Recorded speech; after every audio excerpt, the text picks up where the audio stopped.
이 시간 하나님 우리에게 주시는 말씀은 출애굽기 15장 22절로 27절까지의 말씀입니다. 모세가 홍해에서 이스라엘을 인도하매 그들이 나와서 수르 광야로 들어가서 거기서 사흘 길을 걸었으나 물을 얻지 못하고 나라에 이르렀더니 그 물이 없어서 마시지 못하겠으므로 그 이름을 나라라 하였더라. 백성이 모세에게 원망하여 이르되 우리가 무엇을 마실까 하매 모세가 여호와께 부르짖었더니 여호와께서 그에게 한 나무를 가리키시니 그가 물에 던지니 물이 달게 되었더라. 거기서 여호와께서 그들을 위하여 법도와 율례를 정하시고 그들을 시험하실세. 이르시되 너희가 너희 하나님 나 여호와의 말을 들어 순종하고 내가 보기에 의를 행하며 내 계명에 귀를 기울이며 내 모든 규례를 지키면 내가 애굽 사람에게 내린 모든 질병 중 하나도 너희에게 내리지 아니하리니 나는 너희를 치료하는 여호와임이라. 그들이 엘림에 이르니 거기에 물새들과 종려나무 이른 가루가 있는지라. 거기서 그들이 그 물 곁에 장막을 치니라. 아멘. 이는 살아계신 우리 하나님의 말씀입니다. 이 시간 하나님의 이름들 9번째 여호와 라파라는 제목으로 말씀 전하겠습니다. 우리는 아픔을 싫어합니다. 마음의 아픔이든 몸의 아픔이든 아프면 힘들죠. 아프니까 청춘이다라는 책 이름도 있지만 사실 아프면 환자죠. 청춘이어도 아픈 건 아프고 인생에 많이 경험과 단련이 되었더라도 아픈 건 여전히 아픕니다. 몸이 아프면 병원 가고 마음이 아프면 사람을 피하게 되기도 하고 관계로 인해 서로 사이가 아픔의 단계 또 그렇게 힘들어지면 거리를 두게 되고 상처가 생기면 덮어버리고 잊으려고 하고 신경을 안 쓰려고 합니다. 어떻게든 우리에게 다가오는 그 아픔을 해결하고 싶어하죠. 그 불편함, 무기력함, 신경 쓰이는 것들을 해소해야 합니다. 그런데 아픔의 깊이보다 더 깊은 문제가 있습니다. 우리는 아픔을 치료받거나 참기도 하는데 아픔을 통해 하나님을 만나는 법을 잘 모릅니다. 이스라엘 백성이 그랬어요. 홍해를 건넌 직후, 기적을 경험한 직후, 하나님을 찬양하고 난 직후, 그것이 바로 오늘의 본문인데 그들이 만난 것은 쓴 물이었습니다. 홍해를 건너고 광야로 들어가서 사흘 길을 걸었는데 물을 찾지 못했어요. 식사가 아니라 갈증을 해소하지 못하니 얼마나 고통스러웠겠습니까? 드디어 물이 있는 곳에 이르렀는데 써서 마시질 못했습니다. 그래서 그곳 이름을 마라라고 했어요. 쓰다. 이스라엘에게서 원망과 분노가 일어났습니다. 뭐하러 우리를 여기까지 데려온 겁니까? 근데 모세는 하나님께 부르짖죠. 한 나무를 가리키셨고 그 나무를 쓴 물에 던졌더니 물이 달게 되었어요. 이 또한 엄청난 기적이죠. 마시지 못했던 물이 갑자기 단물이 되었다. 그리고 그들을 시험하시며 그곳에서 법도와 율례를 정하시고 스스로 말씀하십니다. 나는 너희를 치료하는 여호와이니라. 이 이름이 여호와 라파입니다. 히브리어 라파는 고치다, 치료하다, 회복시키다, 온전하게 하다라는 의미가 있어요. 건강하게 하다. 그래서 우리가 흔히 병을 고치시는 하나님으로 우리가 잘 알고 있죠. 그러나 여호와 라파는 아픔, 육체의 치료보다 더 깊은 회복과 온전하게 만들어 가시는 이름이에요. 대체 왜 이 힘든 하루도 아닌 사흘 길을 걸어가서도 단물이 아니라 쓴물이 나왔을까요? 하나님은 그들이 먹고자 할 때 쓴물을 주신 게 아니라 쓴물이 있는 자리로 인도하신 겁니다. 왜냐하면 이 믿음의 시험이라는 게 문제가 없으면 믿음이 드러나지 않기 때문입니다. 홍해를 건너는 기적을 경험할 때 그리고 나서 미리암이 소고를 들고 나와서 모든 여인들이 많은 사람들이 하나님의 이름을 찬양했어요. 하나님을 신뢰하고 하나님을 완전히 붙잡은 듯 보입니다. 그런데 마라라는 곳에서 놀라운 기적을 경험한 것과 하나님을 신뢰하는 믿음은 같지 않다는 것이 드러나 버렸습니다. 그래서 하나님은 쓴물을 통해서 이것을 드러내신 거예요. 너희가 믿는 것이 기적이냐 아니면 여호와 하나님이냐. 믿음의 근본을 고치시겠다는 겁니다. 여기에는 그리스도까지 이어지는 비밀이 있어요. 한 나무를 던졌죠. 이 나무는 그리스도의 십자가로 이어집니다. 쓴물과 나무가 만나서 단물이 되었어요. 예수 그리스도의 고통과 십자가 그 나무가 만나 회복이 되었습니다. 하나님과 우리의 관계가, 그리고 우리들에게는 놀라운 구원이 이루어졌죠. 하나님은 십자가를 통해서 우리의 쓴 인생을 바꾸십니다. 그래서 여호와 라파는 병 고치는 사역보다 더 깊은 이름이에요. 우리 삶의 모든 아픔을 치유하시는 이름. 물론 우리 몸의 질병도 치유하십니다. 우리의 마음에 난 상처와 분노, 트라우마 같은 잊고 싶은, 잊혀지지 않는 그런 기억들도, 마음도, 아픔도 치유하십니다. 사람 사이에 깨져버린 관계, 용서하지 못하는 것, 오해의 관계, 그것도 하나님이 만지십니다.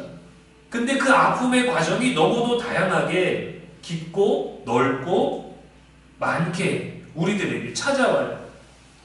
죄와 하나님과 단절되고 멀어지는 모든 영혼의 갈증도 치유하십니다.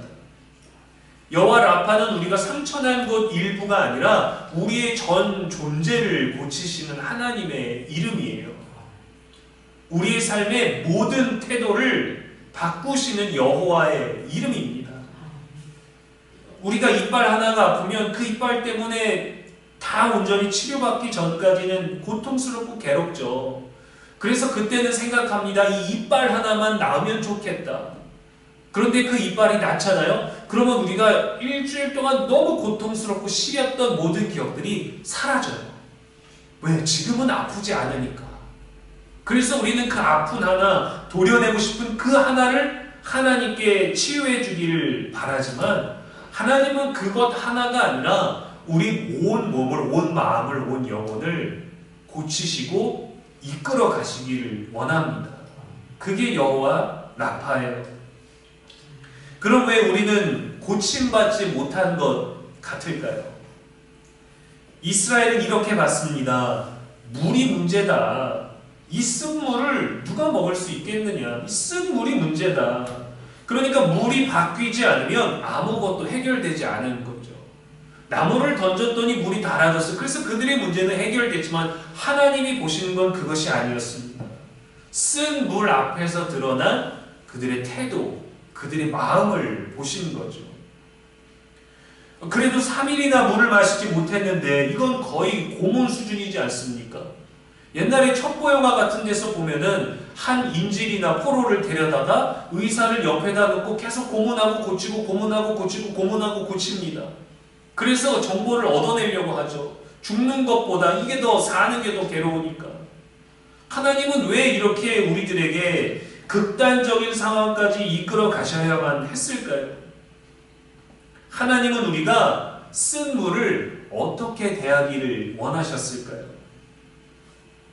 하나님은 이스라엘이 쓴 물이 없는 세상을 원하기를 바라지 않으셨습니다. 쓴 물 앞에서도 하나님을 신뢰하는 믿음을 원하셨어요. 아픔 없는 인생이 아니라 그 아픔까지도 다스리실 수 있는 하나님에 대한 믿음. 그래서 이스라엘과 모세의 반응에도 차이가 발생했죠. 이스라엘은 원망했고 모세는 여호와께 부르짖었습니다. 쓴 물 앞에서도 먼저 하나님을 찾는 것, 그것을 원하셨을 거예요. 모세가 위대한 지도자였기 때문에 그에게 한 나무를 가리킨 게 아니라 그는 그 쓴 물 앞에서 여호와를 부르짖었기 때문에 여호와께서 답을 주신 거예요. 이스라엘은 원망했고 모세는 여호와를 부르짖었습니다. 쓴 물이 없다면 더 좋았겠죠. 그런데 성경은 자꾸 보여주고 자꾸 경험하게 하십니다. 쓴 물, 배고픔, 전쟁의 위협, 기다림, 침묵, 이것들이 계속 반복돼요. 하나님은 이스라엘을 편한 백성이 아니라 하나님을 신뢰하는 백성으로 만들어가고 계시는 겁니다. 쓴 물을 마주했을 때 정답은 어쩌면 이것이었을 거예요. 물이 있어도 하나님은 선하시다. 쓴 물을 마실 수 없지만 마실 물을 우리들에게 주실 분이시다. 홍해를 가르셨으니 분명 우리를 살리실 것이다. 결코 우리를 버리지 않으실 것이다. 그런데 솔직히 쉽지 않잖아요. 왜냐하면 인간은 본능적으로 문제를 보게 되고 그 문제를 해결하고 고통을 먼저 제거하려 하기 때문이죠. 어떤 공부를 하는 사람이 논문을 작성해도 연구의 목적을 밝히고 문제의 원인과 해결 방법을 제시하고 결론을 도출하지 않습니까? 그게 깔끔하고 명확한 구성이에요. 그렇게 확실한 것들을 원합니다. 하나님도 우리의 본능을 잘 아십니다. 그래서 정답을 못 맞췄다고 우리를 포기하지 않으셔요. 구름 기둥을 거두지 않으셨고 홍해를 건너는 중간에 걸음이 느리다고 중간에 물을 닫지 않으셨습니다. 원망하는 이스라엘과 계속 동행하셨어요. 계속 인도하셨어요. 계속 이끌어 가셨어요. 그들이 완벽한 믿음이 되어서 출애굽시킨 게 아니라 그들의 믿음이 온전해져서 동행하시는 것이 아니라 믿음을 만들어 가시면서 함께하는 겁니다. 그 과정에 아픔이 있는 거죠. 그 과정에 쓴물이 있는 거죠. 그래서 여호와 라파는 인생 전체를 만지시고 고치시고 이끄시는 이름이에요. 우리가 병원에 가면 복잡합니다. 아픈 곳은 하나인데 검사는 여러 개를 해야 돼요. 왜 그럴까요? 원인이 다양하기 때문입니다. 두통이 있다고 해서 머리만 문제가 아니죠. 스트레스일 수도 있고 소화 문제일 수도 있고 수면 부족일 수도 있죠. 신앙도 마찬가지입니다. 우리에게 나타난 아픔과 고난의 원인은 우리 앞에 놓여진 쓴물의 원인은 알 수 없어요. 왜 하필 물 중에서도 쓴물일까? 죄가 있는 건지 생물학적으로 우리들의 몸이 많이 쇠약해진 건지 하나님이 시험하시려는 건지 뭔가를 깨닫게 하시려고 하시는 건지 우리는 대표적인 주 원인을 찾으려고 하지만 하나님은 그분의 거룩하신 이름을 찾으라고 합니다. 모세처럼 말이죠. 하나님 쓴물이 있네요. 하나님 어떻게 하면 좋겠습니까? 많은 백성들은 이러려고 여기서 우리를 죽게 하려고 이끌고 온 겁니까? 언어가 너무 다르지 않습니까? 하나님 말씀하셨어요. 너희 하나님 나 여호와의 말을 들어 순종하고 내가 보기에 의를 행하며 내 계명에 귀를 기울이며 내 모든 규례를 지키면 말을 안 들어서 쓴물을 주신 게 아닙니다. 말을 안 들어서 벌을 받게 되면 내가 그래도 고쳐주겠다라는 여호와 라파가 아닙니다. 하나님과 동행하는 신앙의 여정이 대부분 쓴물을 만나게 돼서 그렇지 하나님이 원하시는 출발은 늘 순종이었어요. 그래서 출애굽할 때 마지막도 문설주에 양의 피를 바르라고 하는 거죠. 그게 무슨 능력이 있겠어요? 피가 대체 무슨 힘이 있겠어요? 내 재산을 아무 이유 없이 소문만 하나 듣고 희생시켜야 되는데 근데 그것은 죽음과 삶의 경계였습니다. 그 경계가 뭐냐? 순종이었어요. 믿음의 조건은 늘 순종입니다. 이스라엘 백성이 순종하지 않고 원망했어도 구름기둥과 불기둥으로 함께 하셨죠. 긴장감을 주려고 앞길을 막으시고 무릎 꿇고 기도하게 하려고 바로의 병사들이 뒤쫓게 하신 게 아니에요. 문제가 있을 때 믿음은 하나님의 인도하심을 먼저 고민하게 합니다. 나를 과연 어디로 인도하려 하시는 걸까? 그 자체가 하나님을 신뢰하고 의지하는 거죠. 그럼 하나님은 왜 순종을 요구하시면서 우리를 계속 시험하시는 걸까요? 하나님은 우리에게 단 한 번의 강력한 순종을 확인하려고 하시는 것이 아니라 우리의 순종을 만들어 가시는 겁니다. 출애굽기 15장 이후를 보면 만나 사건, 또 물 사건, 르비딤 사건의 시험이 계속 반복돼요. 한 번의 순종으로는 사람이 변하지 않기 때문에 반복된 과정을 통해서 우리를 다듬어 가시는 거예요. 믿으라고, 순종하라고. 성경에는 믿음으로 예수님께 칭찬받은 이방인들이 등장합니다. 마태복음 15장 28절에 가나안 여인에게 여자여 내 믿음이 크도다 내 소원대로 되리라 하셨어요. 누가복음 7장 9절에 로마 백부장에게 내가 너희에게 이르노니 이스라엘 중에서도 이만한 믿음을 보지 못하였노라 하셨어요. 이미 그들에게는 예수님은 가능하시다, 예수님은 고치실 수 있다 라는 믿음이 있었기 때문에 자신이 이방인인 걸 알면서도 예수님의 말씀에 순종할 수 있었습니다. 순종할 수 있는 그 믿음이 있어서 예수님은 즉각 그들의 소원에 응답하셨어요. 그들의 믿음에 대해서 얘기하셨죠. 이만한 믿음을 보지 못했다. 너의 믿음이 크도다. 그 믿음의 순종이 충만하게 있으니까 다른 설명이 필요 없으신 거죠. 그런데 하나님이 택하신 이스라엘은 그렇지 않았어요. 그래서 많은 훈련이 필요했습니다. 수많은 기적들도 효과가 없었어요.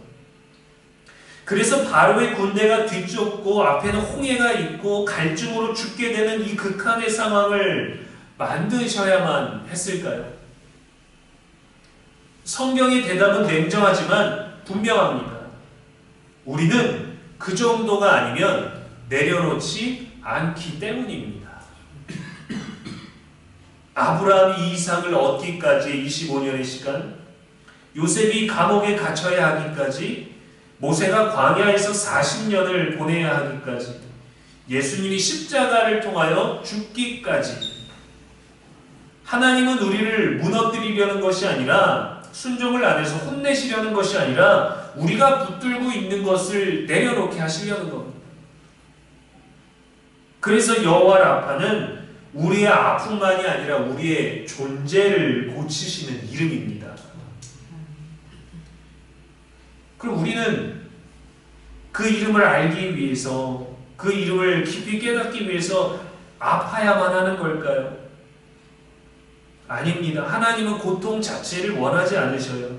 하지만 고통 없이는 변하지 않는 우리의 속성을 아십니다. 히브리서 12장에 주께서 사랑하시는 자를 징계하신다 했어요. 고통은 하나님의 목적이 아니라 도구입니다.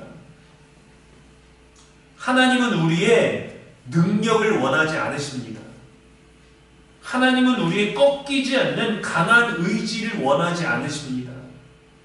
하나님은 우리가 하나님을 의지하는 상태를 원하십니다. 그래서 약해도 괜찮다라는 거예요. 그래서 때로는 이해 안 되는 것, 감정적으로 어려운 것, 논리적으로 안 맞는 것, 우리의 경험과 전혀 다른 것을 통해서 순종을 만들어 가시는 거예요. 이유는 하나입니다. 하나님 없이 살 수 없도록 하기 위해서. 계속 반복되는 아픔이 있는 것은 그분이 우리를 포기하지 않으셨기 때문이에요. 우리의 고난, 우리의 시험, 우리의 불안, 우리가 경험하게 되는 영과 육과 혼의 모든 아픔들은 그분이 우리를 포기하지 않으셔서 계속 다듬어 가시는 겁니다. 그래서 하나님 없이 살 수 없을 때까지 반복해서 비록 그것이 쓴물이 있는 곳일지라도 거기로 인도하시는 거예요. 우리의 반응은 두 배로 나뉠 겁니다. 이스라엘처럼 이러려고 우리를 여기로 데려왔습니까? 라는 본능적인 말과 모세와 같이 하나님, 물이 써서 먹을 수가 없네요. 예수님이 믿음을 인정해 주신 이방인들과 같은 확실한 믿음과 순종이 있다면 더 강한 가르침이 필요치 않을 겁니다. 그냥 그들의 소원을 그대로 곧바로 이루어 주셨거든요. 그러나 이스라엘은 가장 강력한 기적과 은혜를 경험하면서도 그 은혜를 오래 붙들지 못했죠. 그래서 하나님은 반복하셨습니다. 이 과정을 통해서, 순종하게 만드는 과정을 통해서 믿음이 기억이 아니라 체질이 되게 하시는 거예요. 이스라엘은 쓴물 앞에서 원망했지만 하나님은 그곳에서 자신의 이름을 드러내셨습니다. 나는 너희를 치료하는 여호와임이라. 하나님은 물을 고치신 것이 아니라 물 앞에서 드러난 이스라엘의 마음을 고치길 원하셨습니다. 우리에게도 그렇게 하실 거예요. 우리는 이렇게 기도해야 됩니다. 하나님, 우리가 겪는 상황이 아니라 우리를 고쳐 주시옵소서. 주님, 나를 고쳐 주시옵소서. 우리에게 나타난 건강의 문제가 있죠. 우리가 나이 들에 따라 나타나게 되는 신체적인 쇠약함들이 있죠. 마음을 굳게 먹어도 그 마음을 무너뜨리게 하고 흔들리게 하는 문제들이 있죠. 삶의 문제들이 있고 관계의 문제가 있고 현실의 문제도 있고 자녀의 문제로 인해서도 우리는 얼마나 아파합니까? 그 많은 쓴물들이 우리 앞에 있을 때에 모두 하나님이 우리를 만져가고 계십니다. 우리 앞에 있는 쓴물은 여호와 라파 하나님께서 원하시면 언제든지 조화롭지 않은, 조합이 되지 않는 나무를 던져서도 단물이 되게 하실 수 있어요. 우리들의 삶에 예수 그리스도를 어느 때건 그분의 십자가를 던져서 우리의 삶을 은혜로 바꾸실 수 있으십니다. 완전한 치유와 회복이 그분에게서만 가능하다는 믿음을 가지십시오. 하나님은 우리의 쓴 인생을 십자가의 은혜로 바꾸시고 채우시는 분이십니다. 우리 몸에 있는 나타난 연약함들, 상처난 곳, 아픈 곳들, 쇠하여져 가는 것들, 기능을 상실해가는 많은 것들이 우리들에게 나타나게 될 때, 예상 못한 질병들이 우리들에게 나타나게 될 때 하나님, 나를 고쳐 주십시오. 여호와 라파의 그 이름을 신뢰할 수 있는 믿음이 있게 되기를 소망합니다. 물론 우리가 몸이 아프면 병원을 가야 합니다. 몸이 아프면은 그에 맞는 과가 있죠. 어디가 아프면 어디 과를 가고 어디 과를 가고 어디 과를 가고, 무조건적으로 집에 앉아서 성경책을 붙들고 십자가를 붙들고 나무 십자가를 붙들면서 주님 병원 안 가도 고쳐주십시오 라고 하는 것은 건강한 신앙이 아닙니다. 의술을 허락하신 분도 하나님이시기에 우리는 병원을 가야 하죠. 그러나 병원에서도 이유를 알 수 없고 원인을 알 수 없고 해결을 알 수 없는 그때도 우리는 하나님을 붙들 수 있고, 병원에서 금방 치료할 수 있습니다 라고 말했어도 우리는 하나님을 붙들고 더 온전한 치유하심을 여호와의 이름 안에서 경험할 수 있어야 합니다. 그렇다고 의사가 무능하고 하나님은 능력이 넘치신 것이 아닙니다. 내가 믿음이 없어서 병원을 자주 가고 내가 믿음이 있어서 병원을 안 가고도 하나님께 치유받는 것이 아닙니다. 하나님은 우리의 모든 삶의 모든 과정과 모든 세상의 현실과 관계 속에서 우리의 믿음과 순종을 이끌어 가시는 분이에요. 우리에게 오는 질병도 연약함도 마음의 상처도 실패도 믿음과 순종을 다듬어 가시는 것이지, 그 여호와 라파의 이름을 알게 하시는 것이지 고통 자체가 목적이 아니라는 겁니다. 그렇게 하나님의 이름을 의지하며 살아가도록 이끄시는 여호와 라파, 이 거룩한 이름을 온전히 신뢰하는 저와 여러분 될 수 있기를 주님의 이름으로 축원합니다. 기도하겠습니다. 하나님 아버지, 이 시간에도 말씀 주시니 감사합니다. 우리의 아픔을 아시고 우리의 병든 것과 우리의 통증과 우리의 연약한 것과 쓴 마음을 만지시는 하나님을 찬양합니다. 우리는 문제가 해결되기를 구했지만 하나님은 문제 앞에선 우리의 믿음과 마음을 고치기를 원하셨음을 깨닫습니다. 주님, 우리의 원망을 고쳐 주옵소서. 우리의 불안을 고쳐 주시고 염려를 만져 주시옵소서. 약해지는 우리의 건강도 돌보아 주시고 우리의 질병도 주님 앞에 깨끗게 하여 주옵소서. 그것 때문에 무너지지 아니하게 하여 주시옵소서. 그것 때문에 두려워하지 아니하게 하시고 그것 때문에 신앙에서 멀어지지 아니하게 하여 주시고 그것이 더욱더 순종하는 것이 되게 하시며 그것이 더욱더 신뢰하는 것이 되게 하여 주옵소서. 그 어떤 아픔과 어려움이 있든지 그것이 우리를 하나님께로 이끌어감을 믿게 하여 주시옵시고 결코 그것이 하나님을 멀리하게 되는 것이 되지 않도록 성령이여 우리 안에서 역사하여 주옵소서. 우리의 쓴 인생이 십자가의 은혜를 만나 회복의 자리로 바뀌도록 도와주옵소서. 우리의 영원한 소망이 되시는 예수님의 이름으로 기도합니다. 아멘.